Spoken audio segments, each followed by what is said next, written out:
تمام حمد و ثنا اللہ ہی کے لیے ہے جس نے زمین اور آسمان بنایا۔ فرشتوں کو اللہ رب العزت نے نور سے پیدا فرمایا ہے۔ ان کی بناوٹ کچھ ایسی ہے کہ نہ انہیں بھوک لگتی ہے اور نہ انہیں تھکان محسوس ہوتی ہے۔ ان کا رزق اللہ کی تسبیح اور اس کی عبادت ہے۔ فرشتے کبھی اللہ کی نافرمانی نہیں کرتے اور جو بھی کام دیا گیا اس کام کو دیے گئے وقت میں پورا کر دیتے ہیں۔ فرشتوں کو اللہ نے 2، 3، 4، 5 پروں کے ساتھ پیدا کیا ہے اور یہ پروں کی تعداد فرشتے کے مرتبے کے حساب سے بڑھتی رہتی ہے۔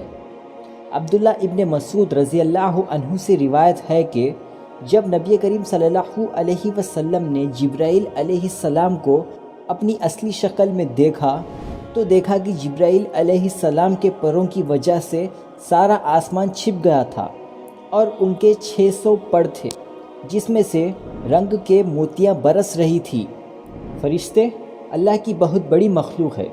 اس کے حوالے سے جابر ابن عبداللہ رضی اللہ عنہ سے روایت ہے کہ نبی کریم صلی اللہ علیہ وسلم کو اجازت ملی کہ وہ اللہ کے عرش کو تھامنے والے فرشتوں میں سے ایک فرشتے کے بارے میں ہم سب کو بتائیں، تو نبی کریم صلی اللہ علیہ وسلم نے بتایا ہے کہ وہ فرشتے اتنے بڑے ہیں کہ ان کے کاندھے سے لے کر کان کی لو تک کا فاصلہ ہے 700 سال۔ اسلامی متن میں کچھ فرشتوں کے ناموں کا تذکرہ آیا ہے۔ فرشتے تو بہت سارے ہیں پر ان فرشتوں کا تذکرہ آیا ہے۔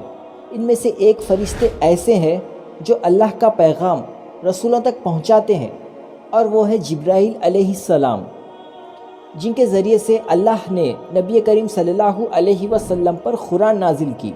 ان میں سے ایک فرشتے ہیں میکائیل علیہ السلام جو اللہ کے حکم سے بارش برساتے ہیں۔ ان میں سے ایک فرشتے ہیں اسرافیل علیہ السلام جو قیامت سے پہلے سور پھونکیں گے، اور ایک ہے ملک الموت جو سب کی روح قبض کرتے ہیں۔ سارے فرشتوں میں سے یہ 4 فرشتے بہت زیادہ عظیم فرشتے ہیں۔ ان فرشتوں میں مزید کچھ فرشتے ہیں جو جنت اور جہنم کی پہرےداری کرتے ہیں، منکر اور نکیر جو خبر میں ہمیں سوال کریں گے، اور ہاروت اور ماروت جو بابل کے شہر بھیجے گئے تھے اپنا ایمان آزمانے کے لیے۔ اب فرشتوں کی قابلیت کے بارے میں دیکھیں تو وہ سب فرشتے یہ جان سکتے ہیں کہ ہم انسان کے دماغ میں کیا چل رہا ہے، اور ان کی ایک قابلیت ہے کہ یہ اڑ بھی سکتے ہیں اور اڑ کر اپنے دیے ہوئے کام کو انجام دیتے ہیں۔ فرشتوں کے کاموں میں سے ایک کام یہ بھی ہے کہ یہ فرشتے ہم انسانوں کی حفاظت کرتے ہیں۔ کچھ فرشتے ہماری حفاظت کے لیے تب سے لگ جاتے ہیں جب سے ہم اپنی ماں کے رحم میں ہوتے ہیں۔ یہ فرشتے ہماری حفاظت ہمارے پیدا ہونے تک کرتے ہیں۔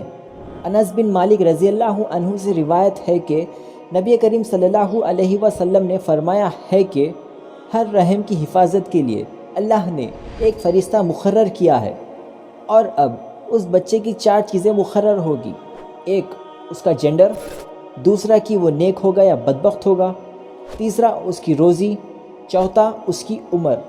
یہ سب ماں کے رحم میں ہی اللہ ہمارے لیے مقرر کر دیتے ہیں۔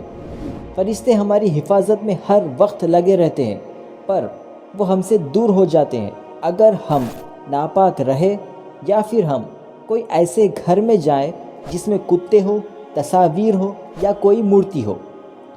فرشتے ایمان کے ستونوں میں سے دوسرا ستون ہے، اور ہمیں اللہ کے بعد ان پر ایمان لانا بہت زیادہ ضروری ہے۔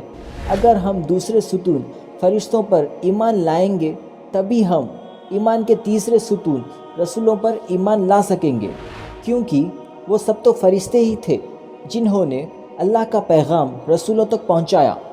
اگر ہم فرشتوں پر ایمان نہیں رکھیں گے تو ہم کافر ہو جائیں گے۔